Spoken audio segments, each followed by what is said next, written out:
శివరాత్రి జాగారం ఉండి తెల్లారి కుంభ ఉంటుంది వాళ్ళకి. మా సరస్వతి రెడ్డి గారు ఒక మాటలే మంచోడు, చాలా సిన్సియర్. ఎందుకంటే 19 పోటీ చేస్తున్నారు.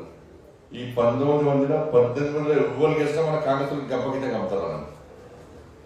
19 మా సర్వత్ర సార్ ఒక్కడే బీజేపీ నుంచి మీకంతా అంటే కాంగ్రెస్ వాళ్ళకి పోటీ చేయాలంటే క్యాండిడేట్ దొరకలేదు.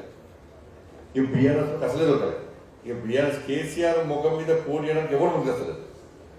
కొన్ని ఇక్కడ పోటీ లేదంటే అక్కడ కూడా కరీంనగర్, నిజామాబాద్, ఆదిలాబాద్, మెదక్ కాన్స్టిట్యూన్స్ లో కూడా టీచర్స్ ఎమ్మెల్సీకి అభ్యర్థి లేరు. అక్కడ కాంగ్రెస్ లేరు, బీఆర్ఎస్ లేరు, గ్రాడ్యుయేట్స్ కూడా లేరు. కానీ ఇక్కడ రోడ్డు దొరకబడి గంట గట్టి బెడలేసి మాకు క్యాండిడేట్ అన్నారు. ఇప్పుడు కరీంనగర్లో ఆ ప్రాంతంలో కాంగ్రెస్ ఇద్దరు పోటీ చేస్తున్నారు. ఒక ఆయన గెలవకపోతేనే గెలిచి కాంగ్రెస్ పోతాంటున్నాయి, ఇంకంటే కాంగ్రెస్ అనే కాంగ్రెస్ అవుతున్నాయి. కానీ ఇద్దరు కాంగ్రెస్ అభ్యర్థులు కేవలం బీజేపీ మీద ఫైట్ చేయడానికి, బీజేపీ ఎదుర్కోవడానికి ఇద్దరు అభ్యర్థులు. కాబట్టి గతంలో కూడా ఇంతకుముందు తరుణ్ గారు చెప్పినట్టు ఏవిఎన్ రెడ్డి గారు కూడా ఎమ్మెల్సీగా పోటీ చేశారు. ఇవాళ మహబూబ్ నగర్, రంగారెడ్డి, హైదరాబాద్ ఇవాళ 3 జిల్లాలు ఉమ్మడి జిల్లాలో భారతీయ జనతా పార్టీ ప్రాధాన్యత ఉంది కాబట్టి, ప్రాముఖ్యత ఉంది కాబట్టి, ప్రజలు గెలిపించి కాబట్టి అక్కడ సమస్యల మీద ఏవిఎన్ రెడ్డి గారు శాసన మండలిలో మాట్లాడుతున్నారు. ఏ సమస్య కానీ మీరు అన్ఎంప్లాయీస్ విషయంలో కానీ, టీచర్స్ విషయంలో కానీ, ఎంప్లాయీస్ విషయంలో కానీ, ప్రైవేట్ టీచర్స్ విషయంలో కానీ, ఫీజు లేబర్స్ విషయంలో కానీ, ఇట్లా అన్ని విషయాల్లో ఇలా శాసన మండలిలో మాట్లాడే అవకాశం ఏవిఎన్ రెడ్డికి వచ్చింది. 3 జిల్లాలు ఇవాళ ఇక్కడ 3 జిల్లాలు ఖమ్మం, వరంగల్, నల్గొండ. ఈసారి సర్వత్ర రెడ్డి గారు గెలిపిస్తే మీరు ఈ 3 జిల్లాలకు సంబంధించి కూడా సమస్యలు మాట్లాడే అవకాశం వస్తుంది. అటు 4 జిల్లాలు ఆదిలాబాద్, నిజామాబాద్, వరంగల్, మన మెదక్, కరీంనగర్ అంటే ఇక్కడ అక్కడ కూడా మళ్ళీ 3 ప్రాంతాల్లో బీజేపీ గెలిచే అవకాశాలు కాబట్టి ఈ 3 గెలిస్తే తెలంగాణ రాష్ట్రంలో ప్రతి అసెంబ్లీ నియోజకవర్గంలో ప్రతి జిల్లాలో బీజేపీ యొక్క ప్రాధాన్యత మీరు ఇచ్చిన వాళ్ళే మిగులుతుంది. ఏ సమస్య మాట్లాడే అవకాశం మాకు వస్తుంది. కానీ తెలంగాణ మొత్తం బీజేపీ ఉన్నాడు. కాబట్టి ఎందుకంటే మొన్న అసెంబ్లీ ఎన్నికల్లో మాకు ఓటేయాలని అందరూ కూడా కొంత చదువుకున్న అందరూ కూడా మాకు ఓటేయాల్సిన ఓటు తీసుకొని గడ్డు గుర్తుంది, కాంగ్రెస్ పార్టీ గుర్తుంది. ఏమయ్యాల పరిస్థితి పోయిన ఎన్నికల్లో పోయిన పడ్డట్టు అయిపోయింది పరిస్థితి. చెప్పండి, మీకు ఏ న్యాయం జరిగింది చెప్పండి. 14 నెలలే కాంగ్రెస్ పార్టీ ప్రభుత్వం వచ్చి మీకు ఏ న్యాయం జరిగింది? ఇప్పుడు రాంగారాంగ ఎండగొడుతుంది, ఎండాకాలం స్టార్ట్ అయింది, ఎండాకాలం స్టార్ట్ అవుతుంది. ఇంకా స్టార్ట్ కాకముందే కాంగ్రెస్ పార్టీలు ఏమంటారంటే మనతో వ్యవసాయ కుటుంబాలు చాలా ఉంటాయి, మీ అమ్మ నాన్నతో వ్యవసాయం చేస్తూ ఉంటారు, కష్టపడి వాళ్ళు తీసుకొచ్చేది.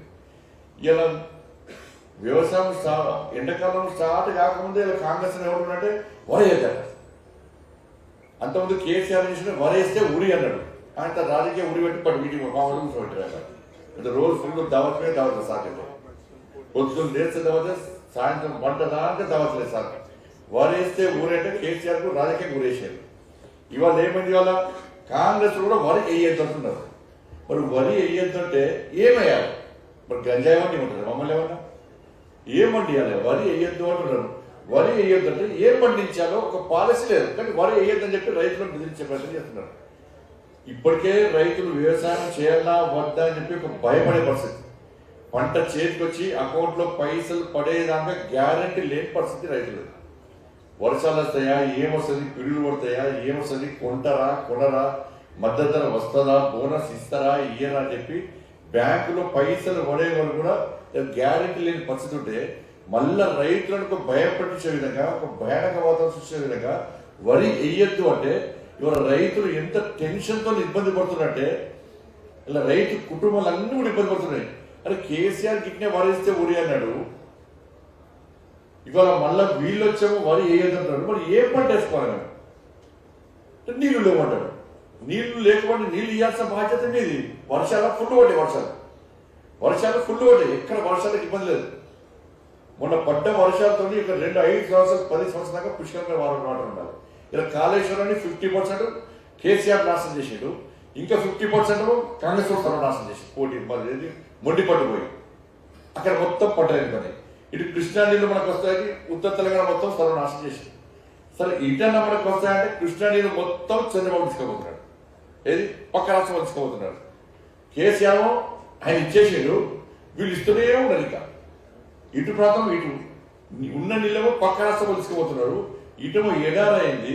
ఇవాళ పరిస్థితి ఏంది? వాళ్ళ రైతుల పరిస్థితి ఇలా పంటలు వేసుకునే పరిస్థితి. ఇంక ఎండాకాలం స్టార్ట్ కాలే, ఫిబ్రవరి.